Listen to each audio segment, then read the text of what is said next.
Hey everyone, I've noticed that many of you are enjoying the videos, but most of you haven't subscribed yet. We're super close to hitting 1,000 subscribers, and your support could help us reach that milestone. If you're enjoying the content, please hit that subscribe button and give this video a like.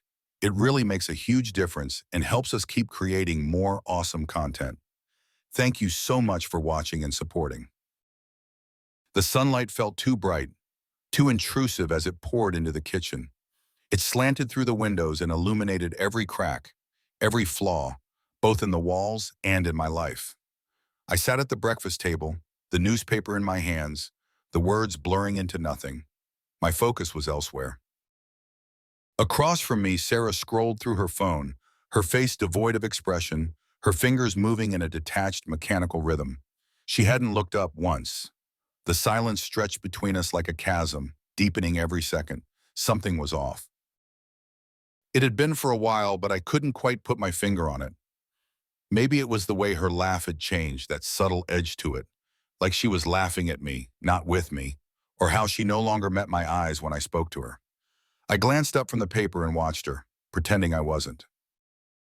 Her phone was face down on the table, like always, a barrier between us, cutting off access to a part of her life I wasn't invited to anymore. We'd been married for over a decade, so I knew the ebb and flow of relationships. I understood that people changed, that comfort and routine could smother spontaneity. But this was different. It wasn't the usual distance that comes with time. It was something darker, something that gnawed at my insides and left a growing void where trust used to be. I tried to convince myself it was nothing. Paranoia, maybe. Marriages went through phases after all, right? But there was a quietness to her, a deliberate withholding, a shift in the way she moved through the house, like I was an inconvenience she'd rather avoid. Even our daughter, Ella, noticed it. She was only 7, but she was sharp, perceptive. I'd catch her watching her mother with that same confused, worried look I couldn't shake from my own face. Sarah got up from the table, leaving her untouched plate behind. "I've got a late meeting tonight," she said, her voice flat, almost rehearsed. "Don't wait up." I didn't respond right away. My gut twisted as I forced myself to ask, "You sure it's just work?" She paused at the door, but she didn't turn around. What else would it be? That was the question, wasn't it? What else? But I swallowed it down and muttered something vague about being careful. She was gone before the words even finished leaving my mouth. The house felt emptier without her, not because I missed her, but because of the lingering absence, the weight of her secrets. It clung to the air, thick and suffocating. Ella came downstairs a few minutes later, her hair a messy halo from sleep, her small feet padding softly on the tile floor. "Where's Mommy?" she asked, her big innocent eyes blinking up at me. "Work," I said, trying to force a smile that didn't reach my eyes. "She'll be home later." Ella nodded, but she didn't look convinced. She was too young to understand, but I could tell she sensed the cracks forming in the foundation of our family. I wanted to shield her from that, to protect her from the truth. But how could I, when I wasn't even sure what that truth was? I spent the day going through the motions, work, emails, meetings. It all blurred together into a monotonous hum. My mind was elsewhere, circling back to Sarah, replaying her absence, her avoidance. By the time I got home that evening, the sense of disconnection between us had grown into a full-blown ache. The silence in our house, once peaceful, now felt like a warning, the calm before a storm I couldn't see but knew was coming. Dinner was quiet. Sarah barely touched her food, her phone buzzing silently at her side. I watched her, waiting for her to look up, to give me something, anything, that would make me feel like I wasn't invisible. But her eyes never left the screen, and her mouth stayed in that neutral, distant line. After Ella went to bed, Sarah disappeared into the bathroom for her nightly shower. That's when I made the decision. I'd been thinking about it for days, maybe even weeks, but tonight I finally acted. I reached for her phone, heart hammering in my chest, palms slick with sweat. I hated myself for doing it, for violating that unspoken rule of trust. But I couldn't ignore the gnawing feeling any longer. I unlocked it. The screen lit up, and for a moment, I stared at the clean interface. No notifications, no messages, everything wiped clean. My stomach dropped. She was hiding something, I was sure of it now. People didn't erase their digital lives for no reason. I put the phone back exactly where I found it, my hands trembling slightly. That night, lying next to her in bed, I stared at the ceiling, unable to sleep. The doubt that had been simmering for weeks had finally boiled over. It wasn't paranoia anymore. It was certainty. There was something going on, something she didn't want me to find out. I felt a growing sense of inevitability, as if I were standing at the edge of a cliff, and all it would take was one gust of wind to push me over. Days passed, and with each one, the tension grew. I became hyper-aware of every little thing she did, the way she'd leave the house without telling me where she was going, the way her phone was always with her, locked tight like a vault. The nights when she'd come home later and later, always with a vague excuse. I tried to keep it together for Ella's sake, to pretend everything was fine, but even she could sense the distance between her mother and me. She'd started asking questions, innocent ones like why mommy wasn't around for dinner or why she didn't tuck her in anymore. I'd make up excuses, but the truth was starting to show through the cracks in my voice. One evening, as we sat at dinner, Sarah on her phone again, barely touching her food, I caught a glimpse of her reflection in the kitchen window. She wasn't smiling. She hadn't smiled in days, maybe weeks, not at me, not at Ella. Her laughter, when it came, was sharp and hollow, like it wasn't meant for us. It was for someone else, someone who wasn't there. Later that night, after Ella was in bed, Sarah stood in front of the mirror in our bedroom, putting on makeup. She wore a dress I hadn't seen in months, maybe longer. Something sleek and fitted, the kind of thing she used to wear when we'd go out to fancy dinners, back when things were good, back when she still cared. I sat on the edge of the bed watching her. "You going out?" She glanced at me through the mirror, her face blank. "Just a quick drink with some friends." "Friends, huh?" I didn't mean to sound so bitter, but the words came out sharper than I intended.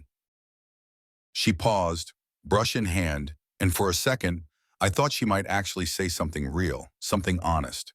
But she didn't. Instead, she just gave a short, dismissive laugh and went back to her reflection. As she turned to leave, Ella appeared at the door, her small voice cutting through the tension like a knife. "Mommy, are you leaving us?" I froze, every muscle in my body locking up.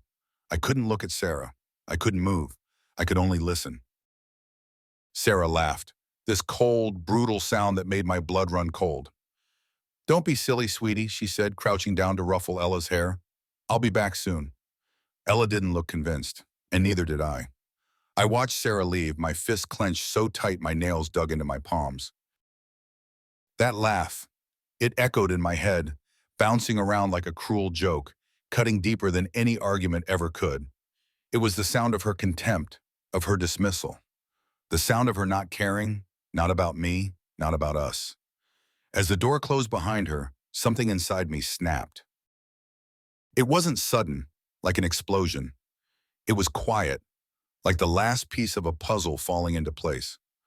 The numbness I'd been feeling for weeks dissolved, replaced by something colder, something darker. I wasn't heartbroken. I wasn't sad.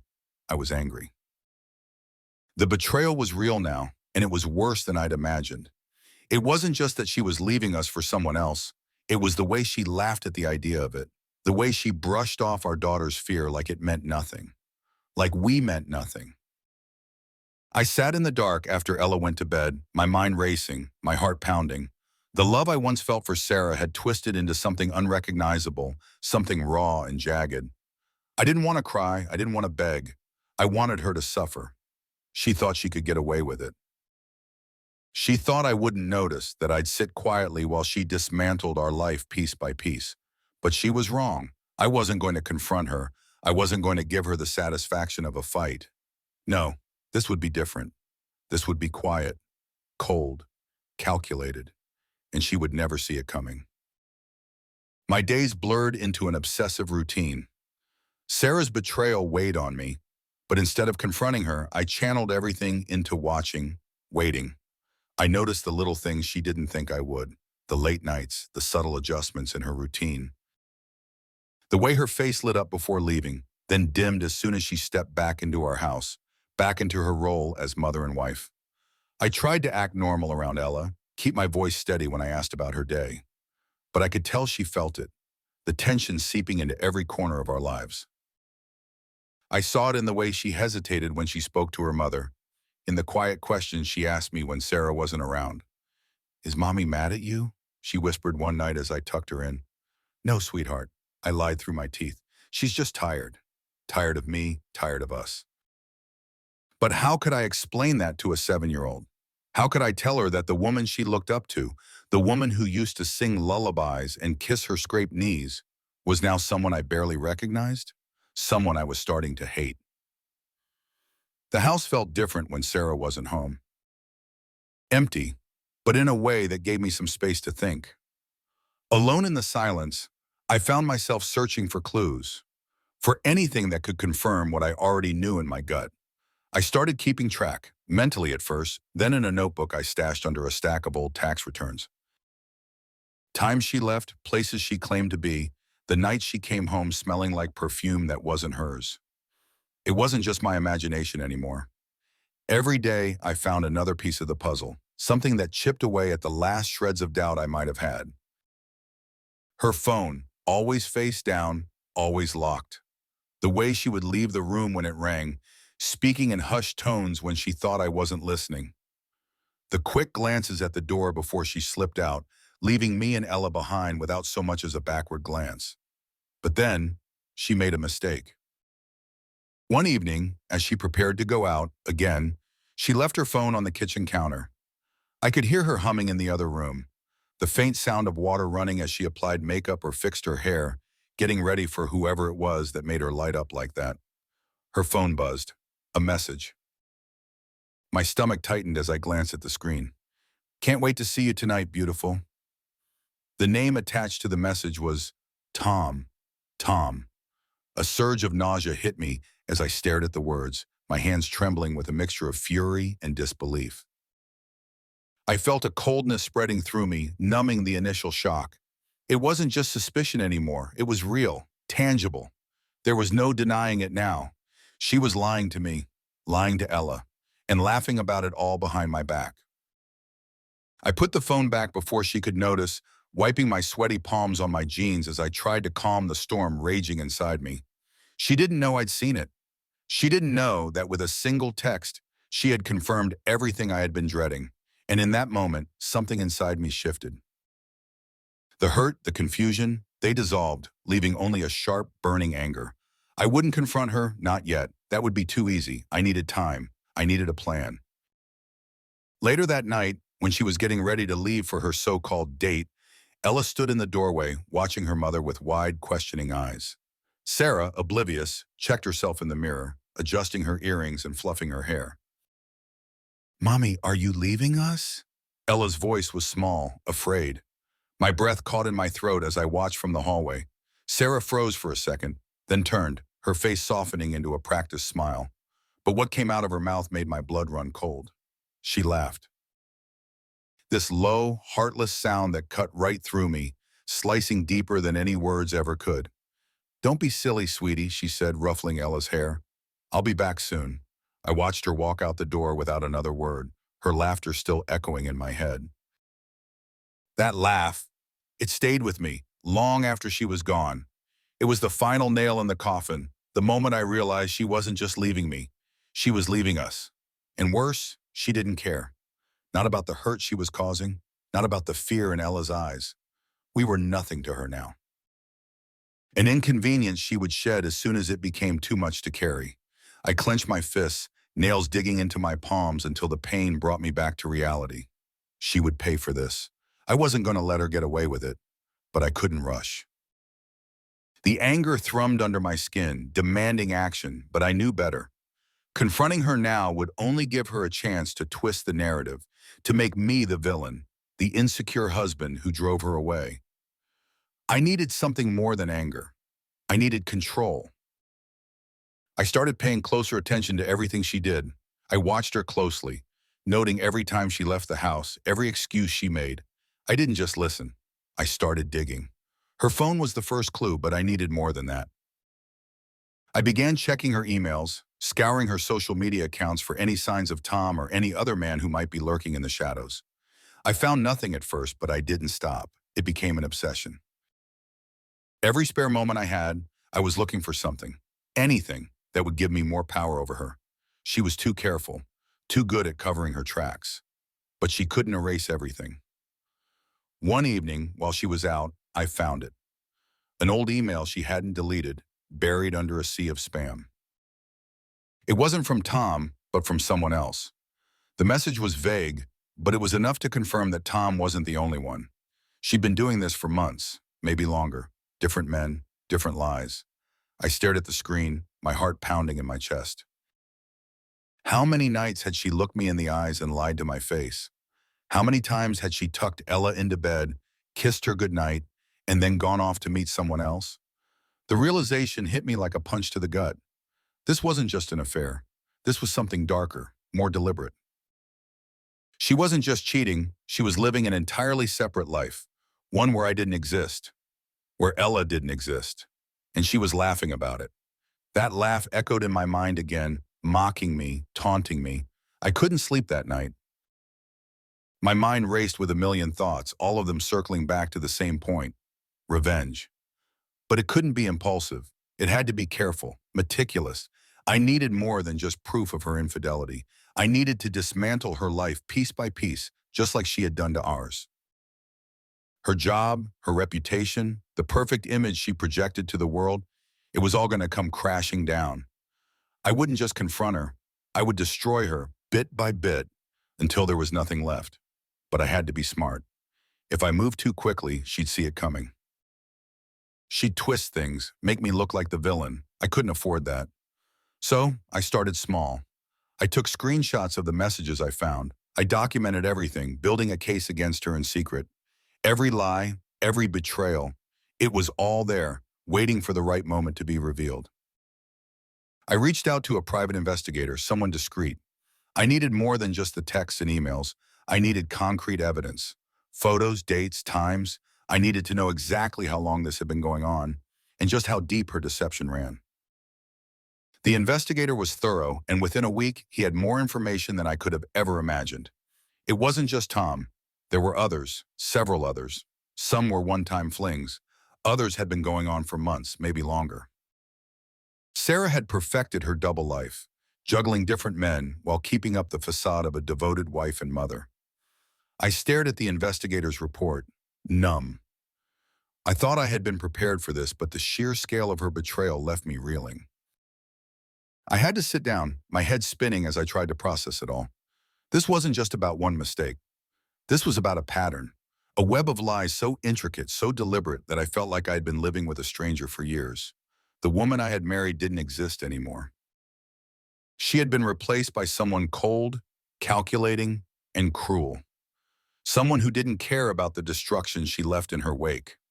The weight of it all pressed down on me, but there was one thought that kept me going.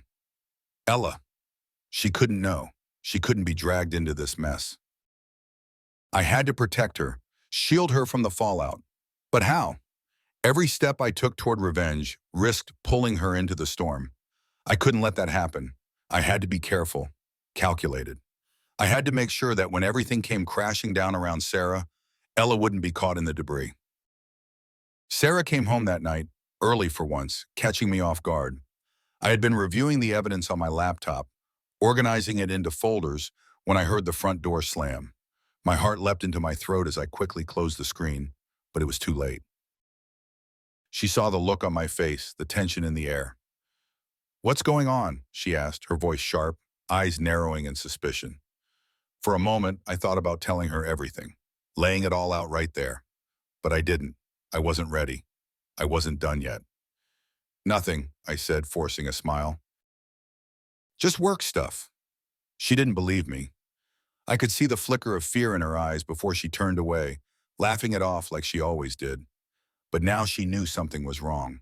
Now she knew I was on to her. The game had changed, but I still had the upper hand. I couldn't confront her directly. Not yet. It was too soon, too obvious. She'd see it coming from a mile away, twist the narrative, make me out to be the paranoid husband. She had been perfecting this act for months, maybe longer, playing the doting wife while sneaking around behind my back. If I stormed in now, she'd play the victim and flip the entire situation on me. I had to be smarter than that. I needed to hit her where it hurt the most, and it couldn't be impulsive. My revenge had to be slow, methodical. My revenge. Every night after Sarah left the house for one of her supposed meetings or nights out, I stayed behind, piecing together a plan. I studied her movements, memorized her patterns, mapped out every interaction, every lie she told me. I started collecting the evidence, screenshots of texts, phone records, everything I could get my hands on. I reached out to a private investigator, someone discreet, someone who could dig deeper than I ever could. I wasn't going to rely on just her phone or the bits of information I could scrape together. I needed more, solid proof. A week later, the investigator came back with a folder thicker than I had expected. I sat alone in my office, staring at it for a while before opening it. The first few pages were what I already knew, the text from Tom, the nights she'd spent with him. But as I flipped further, the scope of her betrayal became clear. It wasn't just Tom. There were others, several others. Some were one-time flings, nights when she didn't even bother coming home with an excuse. Others had been going on for months, maybe even years. I felt the weight of it press down on me, a heavy, suffocating blanket of betrayal. How long had she been doing this? How many times had she smiled at me over dinner, knowing she was meeting someone else later that night? There was no denying it now. Sarah was living an entirely different life. She had built a web of lies, spun so carefully, so intricately, that I never saw it coming. The woman I thought I knew, the woman I had loved, was gone. She had been gone for a long time. I clenched my fists, staring at the photos of her laughing with another man, her hand resting on his arm like it had once rested on mine. My anger shifted then. It wasn't just about the infidelity. It was about the lies, the deceit, the years she'd stolen from me, from Ella. This wasn't just about me anymore.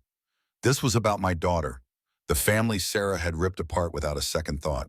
I had to protect Ella. She couldn't be dragged into this mess, couldn't be hurt by her mother's betrayal the way I had been. I couldn't afford to let her see Sarah for what she really was. But how? Every step I took toward revenge risked pulling Ella deeper into the fallout. I needed to tread carefully, control every aspect of how this played out. For the next few days, I laid low, watching Sarah more closely than ever. I didn't let on that I knew.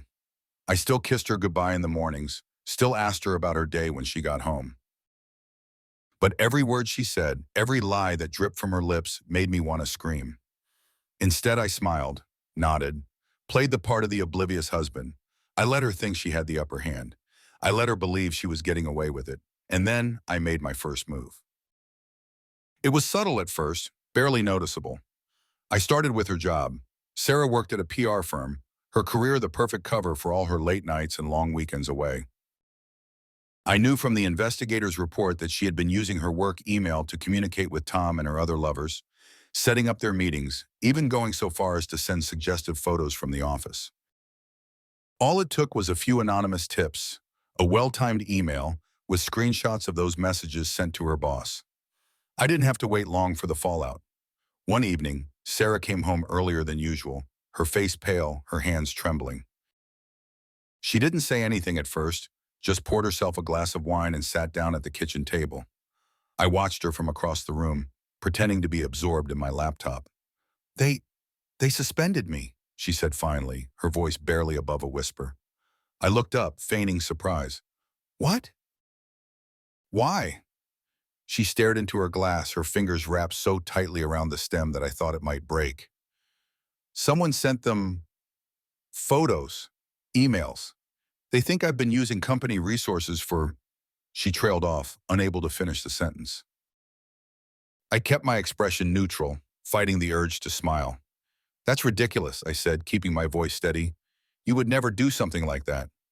Her eyes flicked up to meet mine, and for a moment I saw something there. Fear. It was small, just a flicker, but it was enough.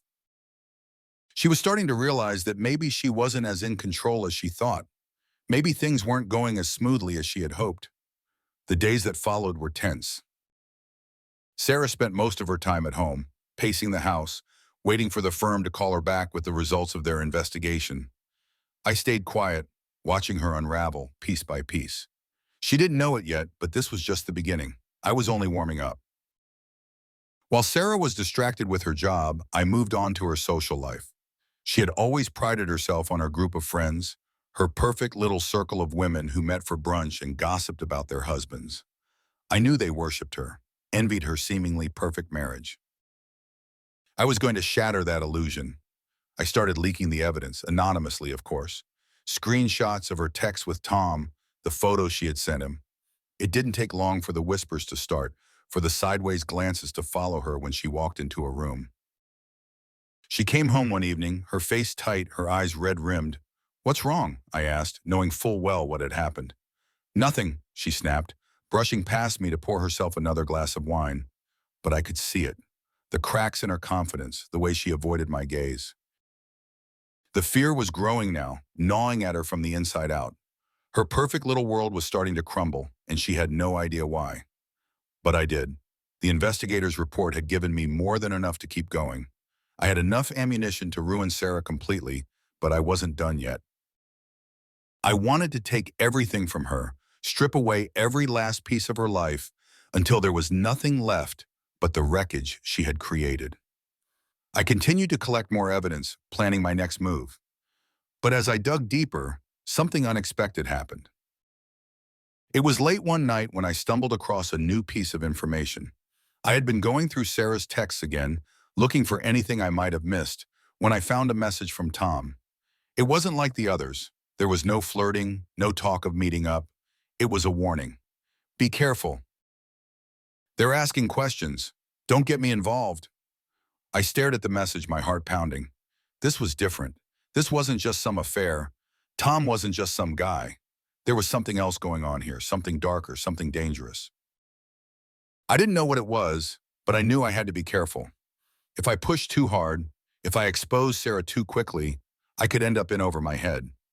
My revenge could backfire in ways I hadn't anticipated. I wasn't just dealing with a cheating wife anymore. I was dealing with something much bigger. I had to adapt, shift my strategy. I spent the next few days gathering more information about Tom.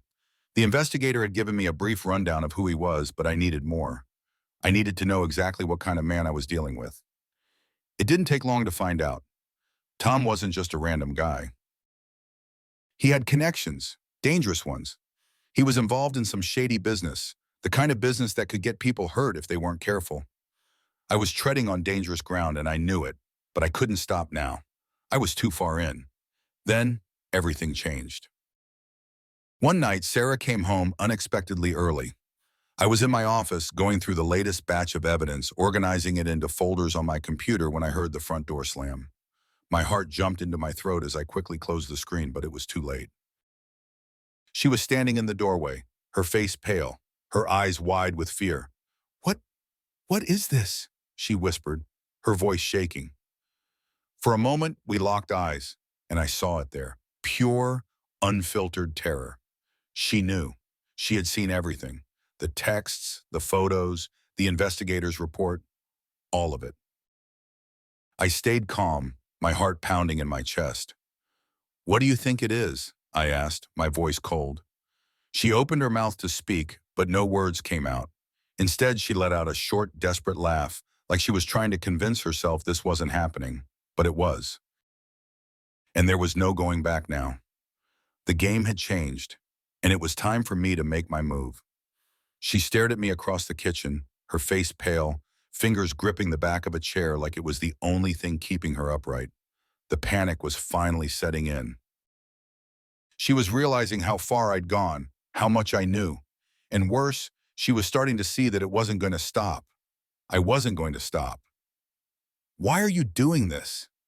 Sarah's voice cracked, barely audible. I didn't answer. I didn't need to. The silence between us was louder than any explanation could be. She tried to compose herself, straightened up, and blinked away the fear that had overtaken her for just a second, but I could see through the cracks. I could see the desperation behind her eyes, the frantic calculations running through her head. She was cornered and she knew it. I had dismantled her life with precision, one move at a time. Her job, her reputation, the perfect facade she'd spent years building, it was all falling apart, crumbling around her like a house of cards. And she couldn't stop it. She couldn't stop me. For the next few days, Sarah tried to regain control.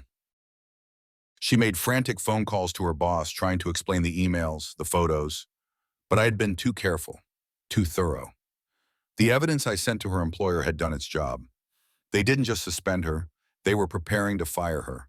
It was only a matter of time. Then there were her friends. The same women she'd bragged to, the ones who'd envied her perfect marriage. They were gone now. The screenshots of her conversations with Tom and the others had spread through her social circles like wildfire. The whispers, the judgment, the quiet exclusion followed her everywhere. She was no longer the woman they wanted to be. She was the woman they pitied. I watched as the weight of it all pressed down on her, as she tried to pretend it wasn't affecting her. She still poured herself a glass of wine every night, still sat at the kitchen table like everything was normal. But there was a trembling in her hands she couldn't hide, a distant, haunted look in her eyes as she stared at the wall, as if trying to figure out where it had all gone wrong. But she knew, and so did I. It wasn't long before she snapped. It happened one evening after she'd returned home from another day of futile damage control at work.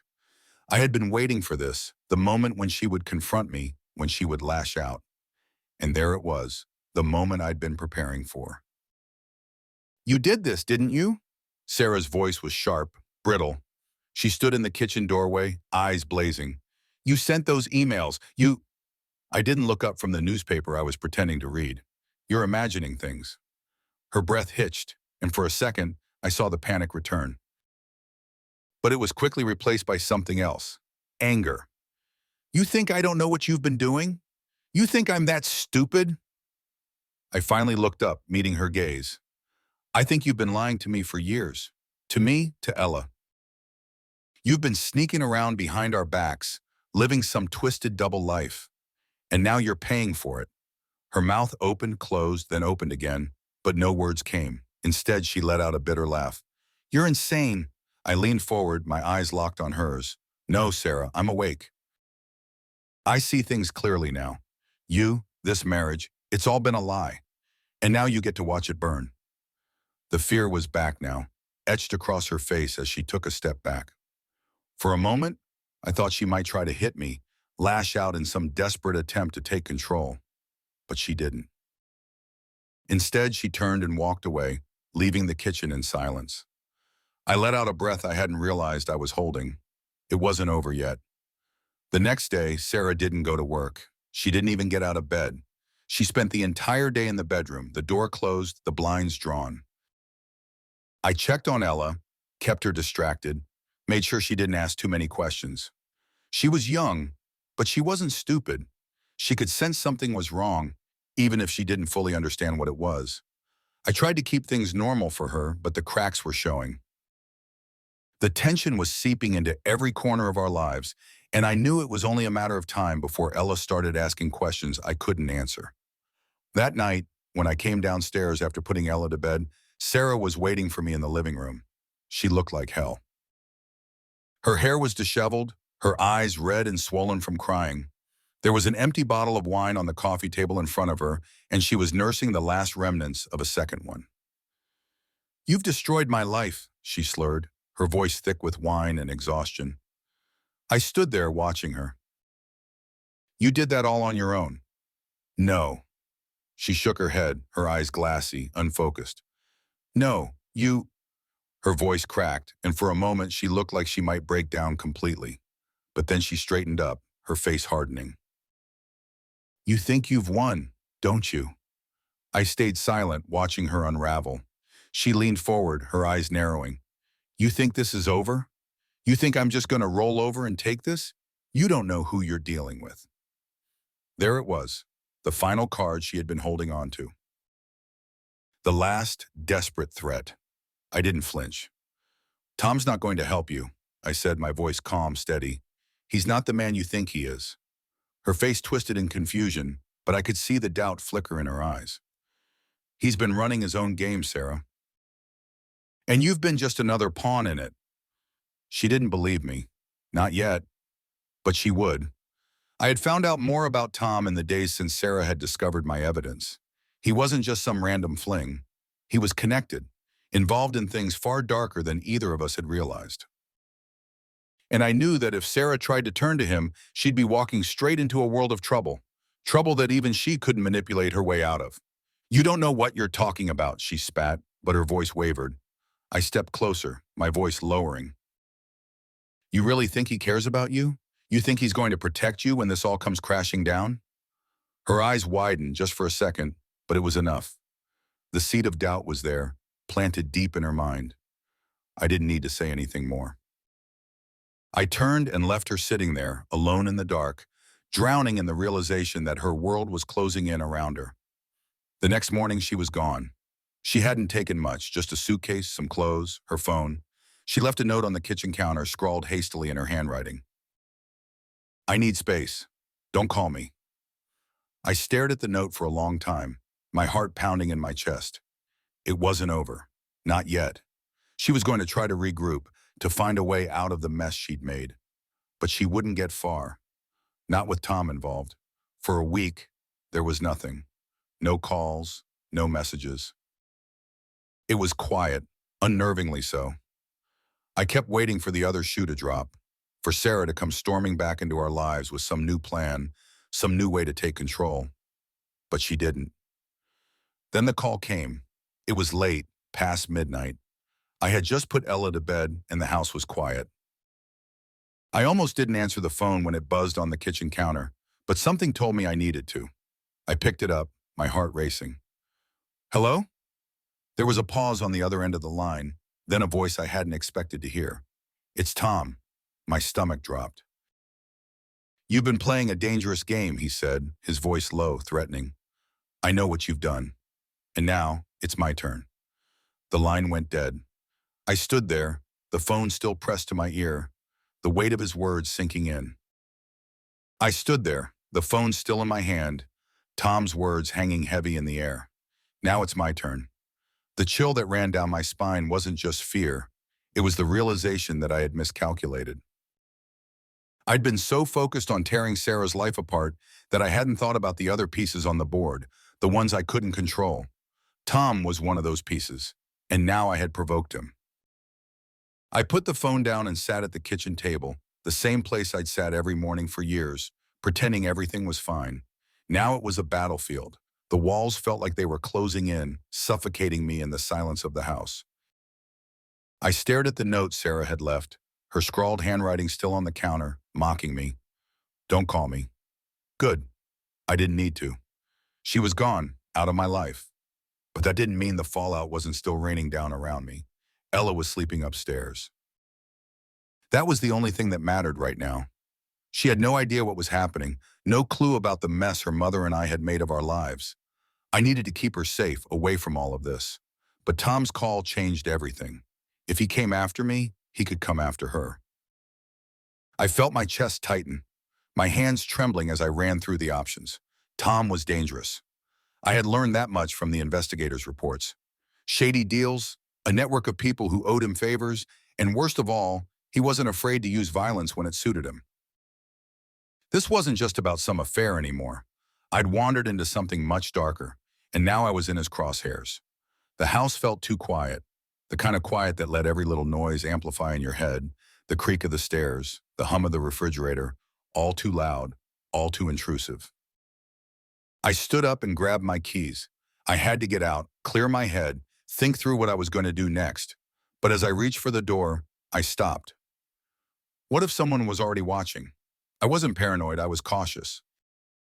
At least, that's what I told myself as I checked through the front window, scanning the street for any unfamiliar cars.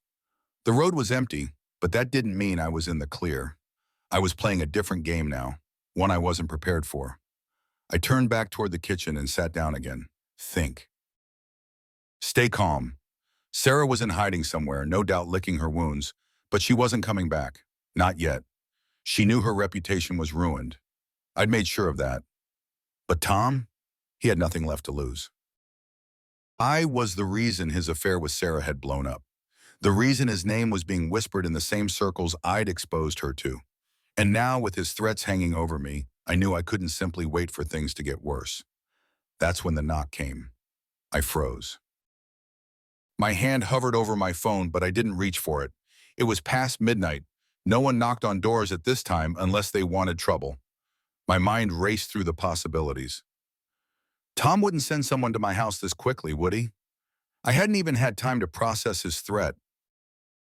I stood slowly, moving toward the door, peering through the side window. A dark figure stood just out of the porch light, the shadows obscuring their face. The knock came again, louder this time. I opened the door, just a crack, enough to see the man standing there. He was tall, dressed in a dark jacket, his hands shoved into his pockets. He didn't look like one of Tom's guys. No, this was someone else. "I need to talk to you," the man said, his voice low, urgent. "Who the hell are you?" I asked, not opening the door any further. He shifted, looking around nervously. "I work with Tom. I know what's going on. I can help you." The last thing I needed was more complications. "I don't need any help." He stepped forward, forcing me to open the door a little wider. "Yes, you do. Tom's not going to stop. He doesn't care about Sarah, never did. She was just a pawn.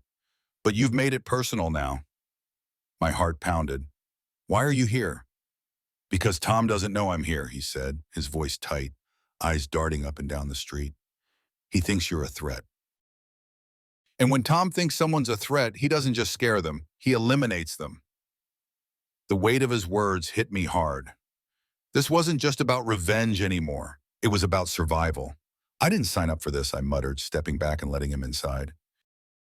He entered quickly, his eyes scanning the room like he expected someone to burst in at any moment. He was young, probably in his 30s, but there was something hardened in his face, like he had seen things that had worn him down before his time. He looked at me like I was in over my head, and for the first time, I felt it too. "You've got to make this right," he said, pacing the kitchen. "You don't know what Tom is capable of. He's not just going to go away. He's got people who owe him favors, people who do worse than threaten." My throat felt dry. What am I supposed to do? I exposed Sarah. He's coming after me because of that. The man shook his head. "It's not just about Sarah. You've made him look weak. In his world, that's a death sentence. He can't let that stand. The more you push, the harder he'll come down on you." I sat down again, my head in my hands. How had it come to this? All I wanted was to get back at Sarah for what she'd done, for how she'd betrayed me, for how she'd laughed when Ella had asked if she was leaving us. I didn't want any of this, but I had crossed a line and now I couldn't uncross it. "What do I do?"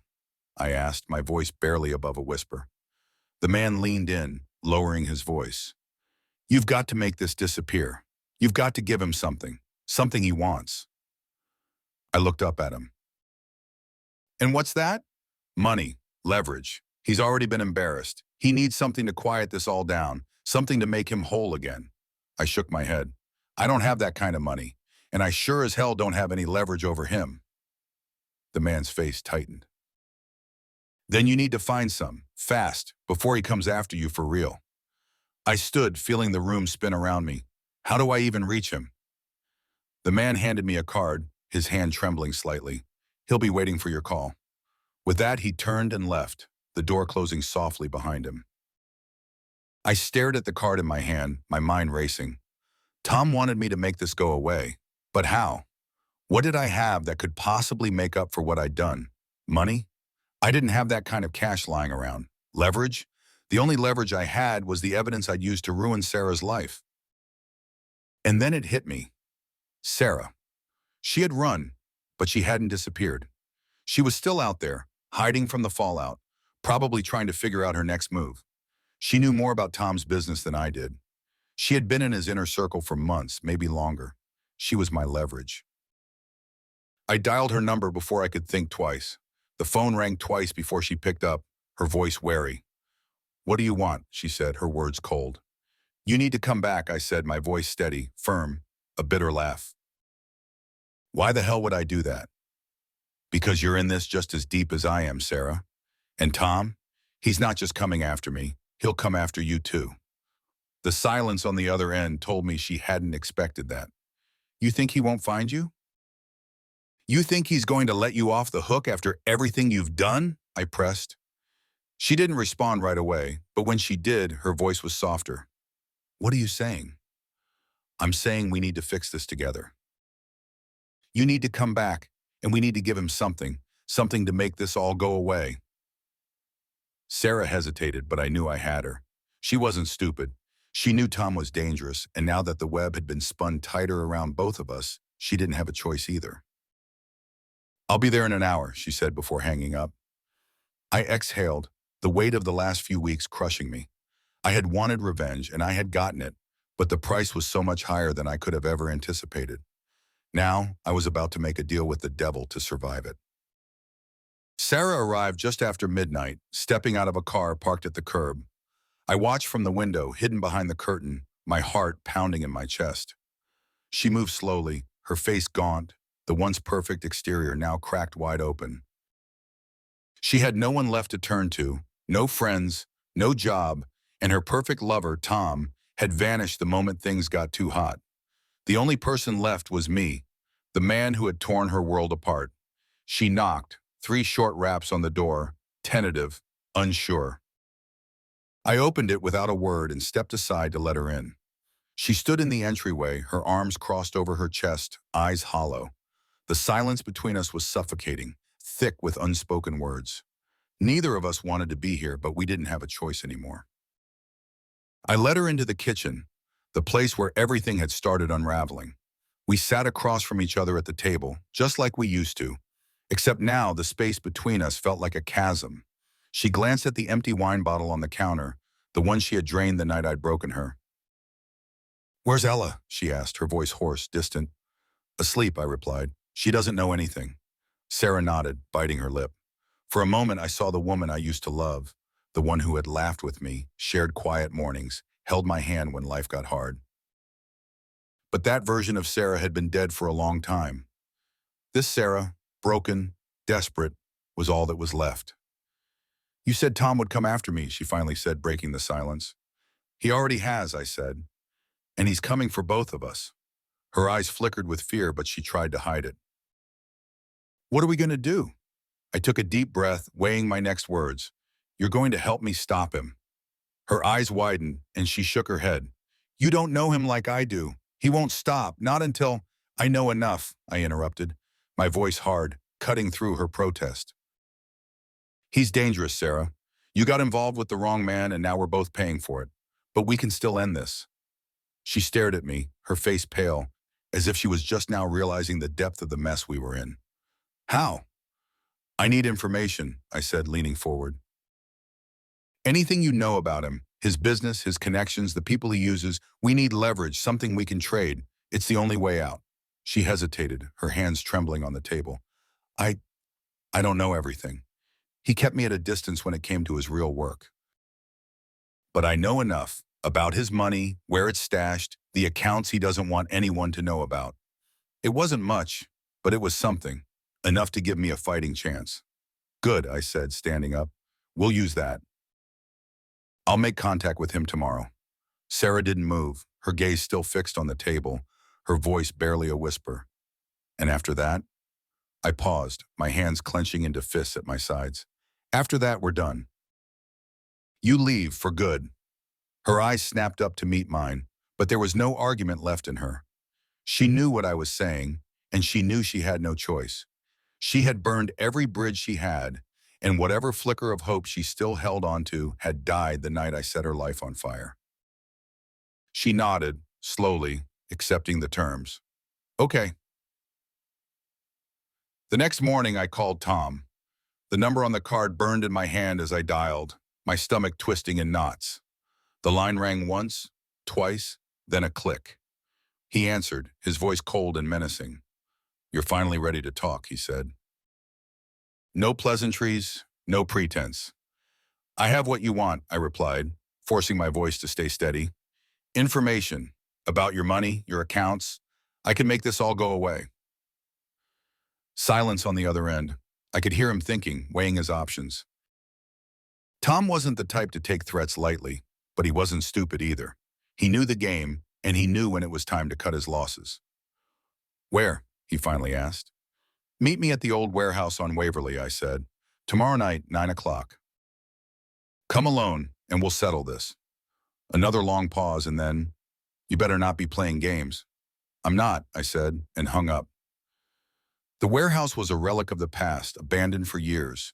The windows shattered, the walls covered in graffiti. It was the perfect place for a confrontation. Isolated, quiet, no witnesses, just the way Tom liked it. I arrived early, pacing the cold concrete floor, the weight of what was about to happen pressing down on me like a vice. Sarah showed up 15 minutes before Tom was supposed to. She was jittery, her eyes darting around like she expected him to jump out of the shadows at any moment. "You sure about this?" she asked, her voice shaky. "I don't have a choice," I said, checking my watch. "Neither of us do." At exactly 9 o'clock, Tom arrived. He stepped out of the shadows, a tall, imposing figure dressed in black, his eyes gleaming with a mix of fury and cold calculation. He wasn't alone, despite what I'd told him. Two men flanked him, both carrying the weight of enforcers, their eyes scanning the room for any sign of trouble. "You brought backup," I said, my voice steady despite the adrenaline surging through my veins. Tom smiled, but there was no warmth in it. "I don't trust you." "Fair enough," I said, nodding toward Sarah. "She has the information." "You get what you want, and this ends." Tom's gaze flickered to Sarah, and for the first time I saw something like amusement in his eyes. "She's been more trouble than she's worth." Sarah stiffened beside me, her lips trembling. I could feel the tension radiating off her, but she held it together, barely. "Let's get this over with," I said, pulling out the small flash drive from my pocket. "All the account numbers are here, offshore, hidden. More than enough to keep your operation running, and then some."